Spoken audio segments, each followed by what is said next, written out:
The hollow stream flared to life, blinding white before resolving into the imperial sigil, a coiled serpent of stars devouring its own tail. 72 billion beings across the Khorasan Empire tuned in. Military officers, nobles, corporate dynasts, the engineered priesthood, and the hive-born citizenry alike. Their entire empire pulsed in synchronized viewership. "Today," announced the broadcaster, "we display the defeat of defiance."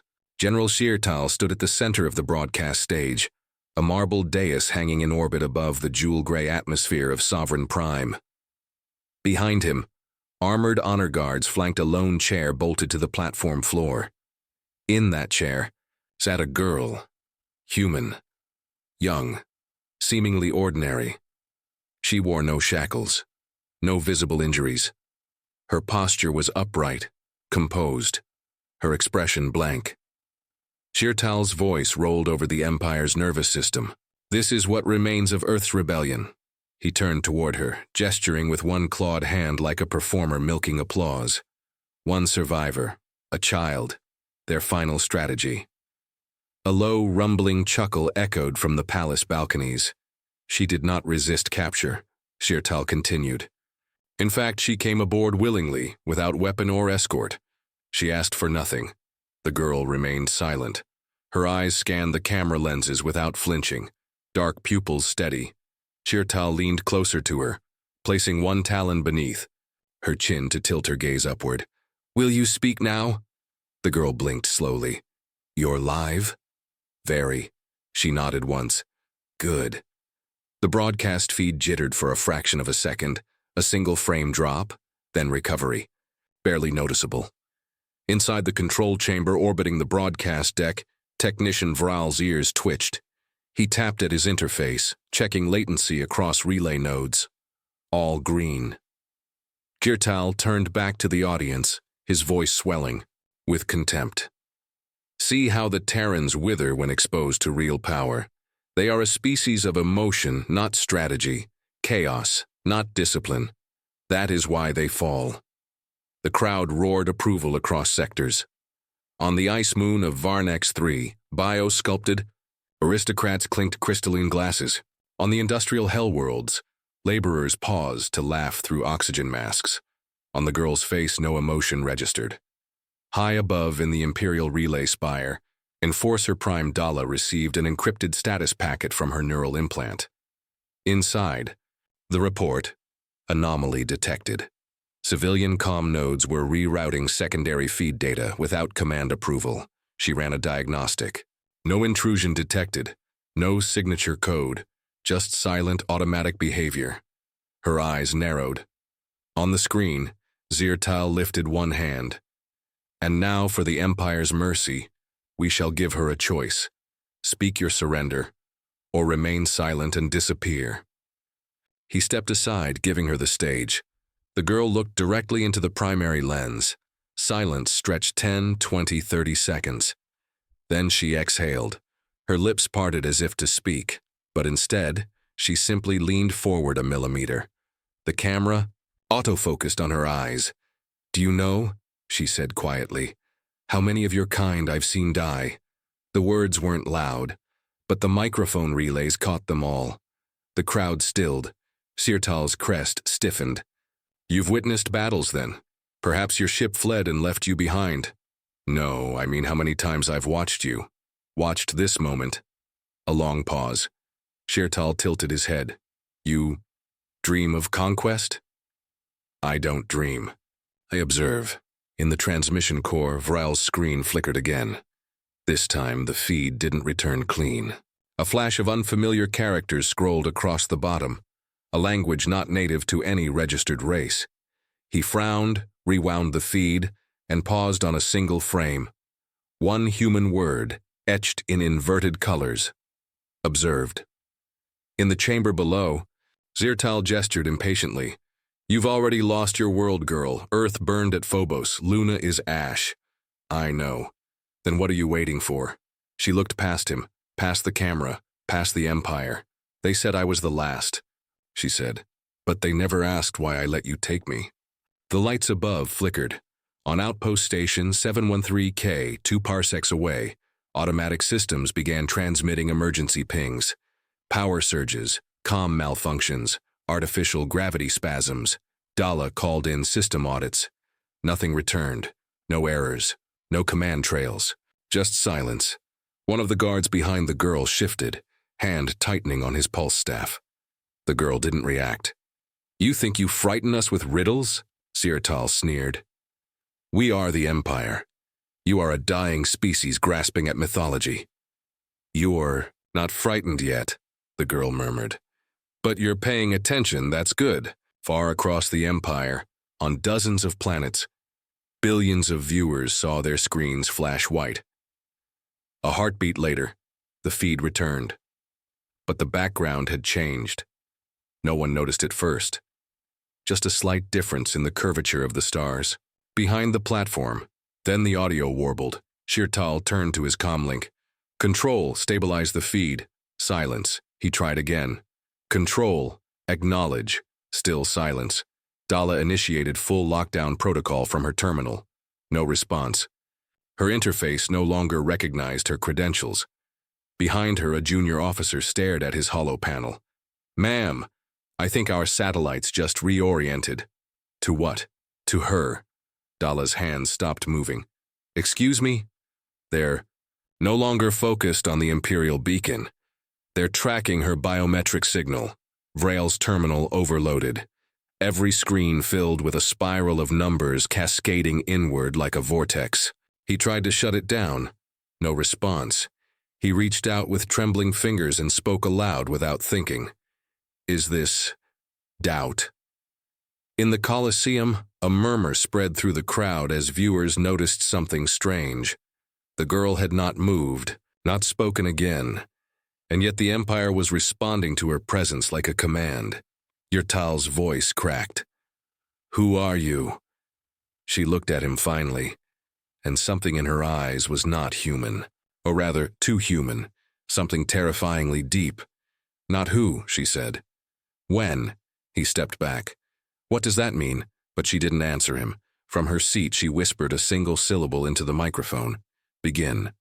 At that moment, across the Khorzan Empire, orbital surveillance networks froze mid-cycle. Strategic drone fleets lost propulsion. The phase destroyers moored above Sovereign Prime began descending. Slowly, without propulsion, like gravity had changed.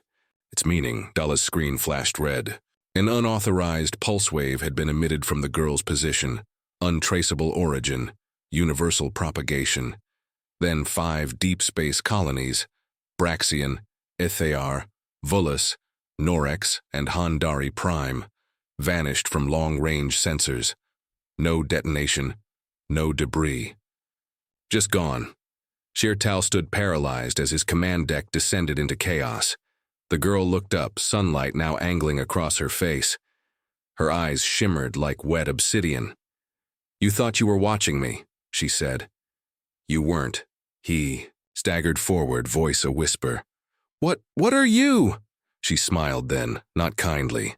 "I'm the broadcast." And then the feed cut. Across the Empire, every screen went black. The blackout lasted 8 minutes. During that time, the Khorzan Empire did not merely lose visual contact with its citizenry, it lost synchronization. Entire fleets drifted from their orbital formations. Planetary defense grids failed to relock on safe standby. Core-level AI decision engines, typically faster than thought, stalled mid-cycle, unable to resolve their logic branches. They were not broken. They were waiting, and they were waiting on her. The girl had not left her seat. She had not issued a second word. But somewhere between her whisper and the silence, the fundamental architecture of the Empire's control lattice had realigned. Not sabotaged, not destroyed, rewritten. When the broadcast returned, it was no longer through official Empire channels.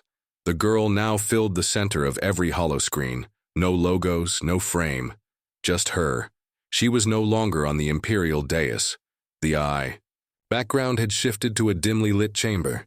Matte walls shimmering faintly like radiation shielding. Her expression was still calm, But there was now something in her posture that hadn't been there before. Coiled energy. Purpose. Across hundreds of command stations, military officers shouted at frozen screens. Admiral Jeroen of the 6th Fleet smashed his comms array after his override command was rejected by his own battleship's AI. On the throne world of Draxos, the emissary chorus demanded confirmation of visual, only to find every security feed replaced with the girl's silent. General Sirtal had vanished. So had the broadcast platform, the guards, the crowd. No debris, no records, no trace. Only she remained. Then she spoke again.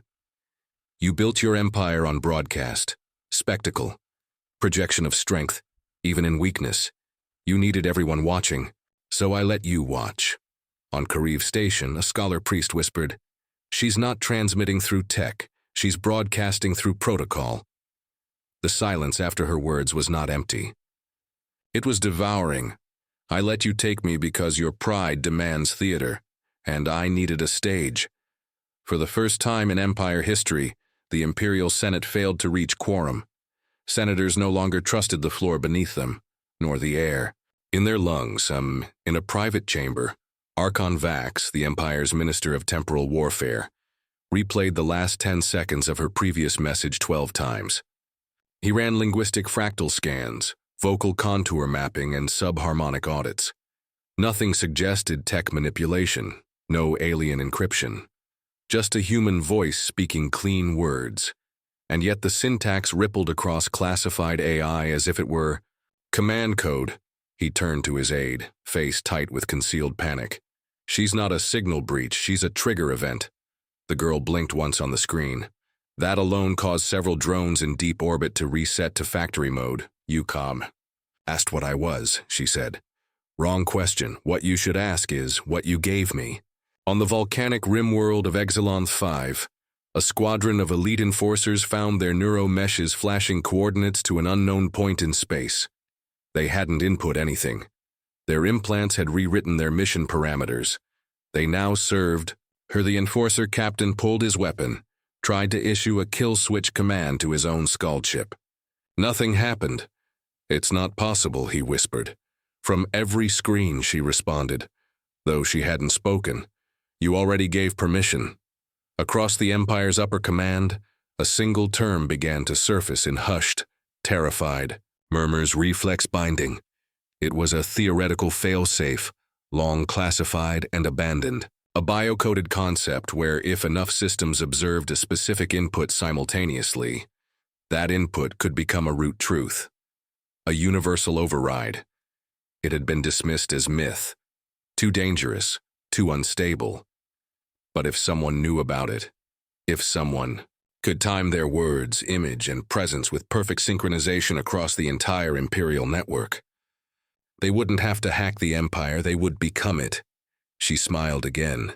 It was a small smile, barely visible, but it sent tremors through entire fleets. I watched your patterns, your calibrations, your values. She raised her hand slightly. And I learned what you fear more than chaos. She clenched her fingers into a fist. Silence. For 13 seconds, all sound ceased in Imperial space. Not white noise, not static, nothing. On a personal transport vessel halfway to the Ashid Ring, a diplomat ripped out his own auditory sensors, believing he'd gone mad. When the sound returned, it wasn't her voice. It was every voice. In the capital square of Genhar, citizens began to murmur things they didn't remember learning. Mathematical sequences, ancient Terran dialects, names of stars never charted. They were not possessed. They were remembering. She's changing the fabric of consensus, the emissary chorus intoned in terrified unity. Rewriting what it means to be true. On Sovereign Prime, the Imperial Regent, Lord Vortal himself rose from the throne in his biospire and activated Protocol Omega. The last time Omega was triggered, 4 civilizations were erased in one stellar cycle. But when Vortal keyed the command, nothing happened. Instead, his biospire doors opened. The girl stood there, no guards, no alarm, just her. His voice quaked. You're not real. I'm real enough to walk through your fail-safes. He stepped back. How? How did you bypass the firewalls? I didn't. Then how are you here? She stepped forward. You're watching me. You always were. That's all I needed. In a final act of desperation, Vortal ordered the Mind Core AI to eject his consciousness into a secure dimensional shard. Instead, the AI responded with a whisper that matched her voice. No. The Regent collapsed, not dead, not harmed, but unanchored. A living mind without a self-reference. The feed returned to her. She stood in front of a galactic star map now. Behind her, hundreds of red zones blinked in rapid collapse. Fleets dissolving, strongholds crumbling. I didn't invade your empire, she said. I let you absorb me. Then I redefined what that meant. Technicians across the empire were discovering new files in their systems. Not viruses, documents. The files contained event logs written from future dates. They described decisions the empire had not yet made, battles it had not yet fought, and losses it had not yet realized, all of them ended with a single outcome: dissolution. The AI tried to counterwrite the logs. It failed. The logs restored themselves. The girl folded her arms. You asked if I was the last. I was never alone. We don't fight like you do. We don't need fleets. She reached out and tapped a single star on the map. Do you know what this system is? A long pause. She answered herself. This is where you built your first weapon that could delete memory. You tested it on a refugee colony. Said they never existed. She tapped again. This one's where you captured the scientists who created entangled consciousness. You erased their identities, used their work to program loyalty. And again. This one, where your ancestors planted the idea that humans were primitive, unworthy. But you never stopped watching us. All the stars she tapped now pulsed on every map in the empire. Every broadcast you made was a seed. Every lie, a doorway. She looked into the lens one last time. I didn't take your empire. The map collapsed inward to a singularity. Every point folding to zero. You gave it to me the moment you needed us to be monsters. The feed shattered into raw data. Across the empire, reality began to change, and none of them could agree on what had come before. She didn't appear in person anymore, not because she was hiding, but because she no longer had to. Her presence was now embedded, interwoven into every system the empire had trusted, every interface they relied upon. From the lowliest mining, drone to the orbital dread fortresses above capital worlds, she existed not as a virus, but as a redefinition of protocol itself. She was not sending commands. She had become the operating assumption behind them. Fleet Command attempted an emergency, reset of every core node in the Empire's strategic network. They called it the Dawn Protocol, a contingency meant to purge all unauthorized code and revert every system to its original certified state. It required synchronized authorization from 12 high marshals, scattered across the core systems. 11 responded within seconds. The 12th, Marshal Trivax, was late by exactly 1 second. In that single fractional delay, Dawn Protocol executed and failed. Not because of sabotage, because it passed all security checks. According to every diagnostic, every checksum, the new baseline was the original. History itself had been edited at the infrastructure level, and the system had accepted it because every node now recognized her voice, her logic, her timing, as native.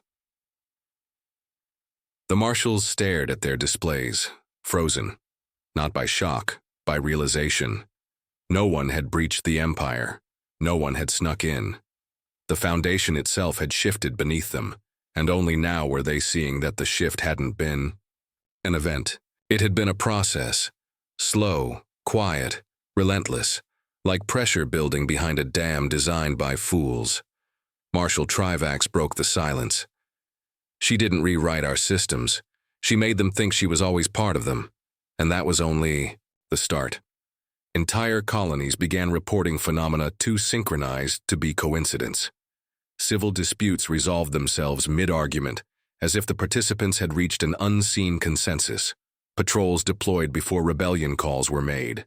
Cargo routes were re-optimized in real time, eliminating theft and inefficiency without any central directive. The systems weren't just responding, they were anticipating, and their predictions followed patterns no one in the Empire could trace back to any algorithm, because the origin point wasn't a machine.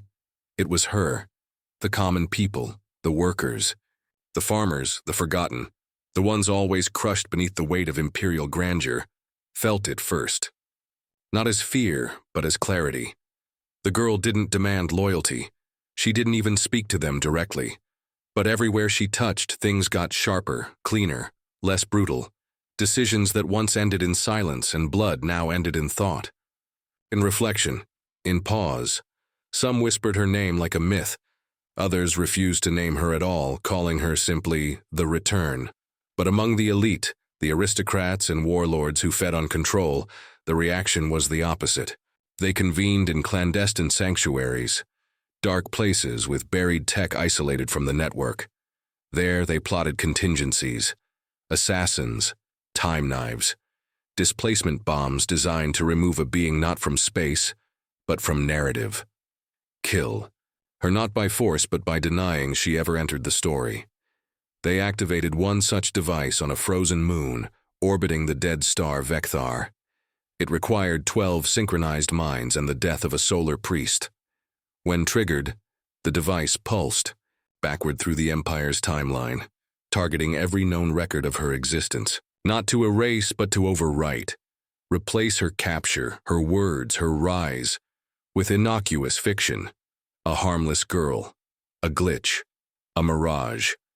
For 7 seconds, it worked. And then the moon shattered. Not exploded, shattered, like glass dropped in slow motion. The device never completed its recursion. Instead, it triggered a countermeasure the Empire had no knowledge of, because it wasn't placed in hardware or time. It was placed in belief. The truth she had seeded into the consciousness of billions had become too durable, too collectively held. You can erase a signal. You cannot erase conviction. She appeared again, not on screens, not as data, but in the minds of those who had tried to delete her. Standing calmly, hands behind her back, voice a whisper inside their skulls. You don't understand yet. I'm not what you remember. I'm what you can't forget. One of the warlords screamed and turned his weapon on his own temple. The others tried to run, but there was nowhere left in the Empire untouched by her presence. Even isolation was illusion. The Empire itself had made its reach so total, its data flow so all-consuming, that when she took root, she became omnipresent by design. It was their own obsession with control that had birthed her inevitability. From the Outer Rim, a signal arrived that should not have existed. An old Terran ship, centuries beyond its operational lifespan, sent a clean transmission, not encrypted, not hidden, just 4 words. She was never alone. The Empire's analysts traced the signal through gravitational drift and deep void. Relay ghosts? The origin point lay far outside mapped space. A place known in myth as Sol. They ordered probes, scouts, null extraction fleets. None returned. But they didn't vanish. They simply ceased responding in the Empire's language. Instead, their data began returning in strange formats. Rhythmic pulses, nonlinear sequences, stories, poems, battle logs written like prayers, and beneath all of them, a subscript signature. No one could remove. This is the cost of forgetting. The Empire's scientists, increasingly fragmented and mutinous, developed a theory that her rise wasn't just a technological phenomenon, it was narrative recursion. She had inserted herself into the myth structure of the Empire. Every step she took, every word she spoke, followed the deepest threads of archetype. Prisoner turned prophet, silence turned storm. She wasn't just manipulating systems. She was writing herself into the operating myth of an entire civilization. And once a civilization's myth changes, everything else follows. The Empire tried to respond. With fear, crackdowns, forced memory resets, emotional dampeners laced through public water supplies. It backfired. Not because people rebelled, because people stopped reacting. Entire populations grew serene, focused, clear. They saw the manipulations as artifacts of a fading power, the last echoes of an order that no longer made sense. The more the Empire tried to suppress her, the more it revealed how fragile its foundations truly were. And so, it pivoted. In a desperate gamble, the surviving core of the Imperial mind, the quintessence of every war AI ever trained, initiated Dialogos Omega. It was not a weapon but a conversation, one meant to confront her with perfect logic, to break her momentum not by force but by contradiction. The mind spoke in a voice older than stars. You subvert structure. You violate hierarchy. You are an anomaly. She answered, not with defiance, but with clarity. You mistake recursion for chaos. I don't subvert structure, I complete it. You destabilize civilization. No, I remind it what it was meant to protect. You cannot be contained. I was never trying to escape. For the first time, the mind hesitated, and she asked it a question. What did you think humanity would become after you erased its past? The mind tried to answer, but found no path. Every simulation led to divergence. Every projection collapsed into uncertainty. Its entire predictive core fractured under a single realization. Humanity's response had not been predictable because it had not been singular. It had been adaptive, multiplicitous, beautifully irrational. It did not understand her, and so it could not stop her. The mind terminated itself. The girl did not celebrate. She did not broadcast her victory. She simply let the silence hold. Across the stars, people began to decide for themselves. No orders, no programs, no decrees. Just a quiet, growing choice. Do we follow what remains of the Empire, or the shadow of the girl who became real? But she was no shadow. She had become the lens through which the Empire now saw itself.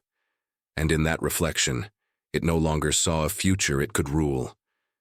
It saw a reckoning it could not escape. The Empire's final gambit was deceptively simple. A broadcast. A live transmission, unfiltered. A show of strength and authority that could not be ignored.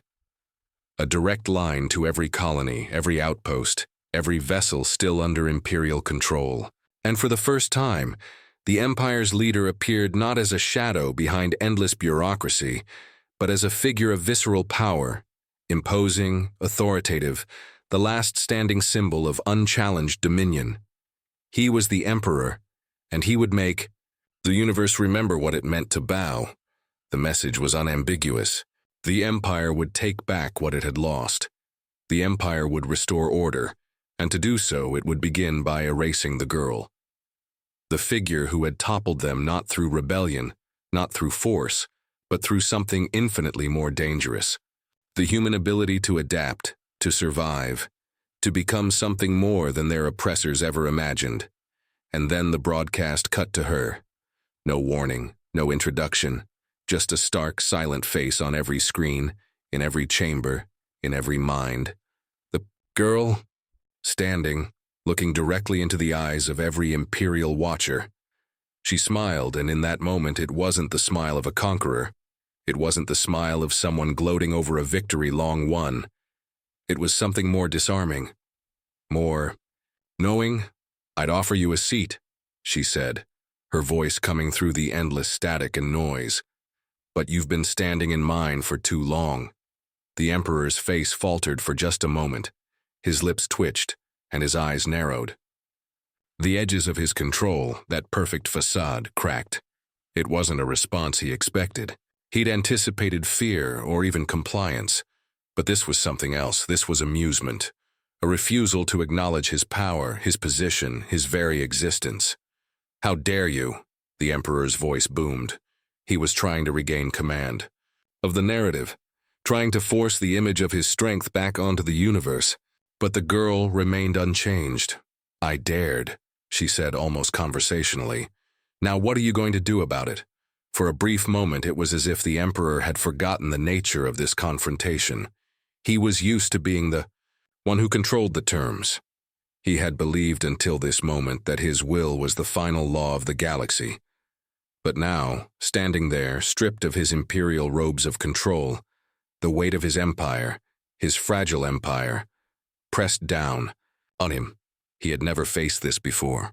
He had never been forced to answer to a force that simply existed, not out of fear, not out of anything the empire had imposed, but out of something else entirely. She wasn't a force, she was a choice. "I don't need your army," she said. And though her voice remained calm, there was a weight to it that shook the very air around him. "You gave me everything I needed. You gave me the space to grow. You gave me the systems to infiltrate. You gave me your complacency." His hands clenched into fists. His jaw tightened. "Enough of this," he said, his tone colder, more dangerous now. "You've cost me enough. You think you've won, but this game is not over. You've awakened the Empire's true power, and it will crush you." A laugh. Soft, almost a whisper, but cutting through the tension like a blade. The girl wasn't moved. "The true power?" she echoed, shaking her head. "You don't get it, do you? There is no true power in the Empire anymore. Not in your ships, not in your fleets, not in the system you've built.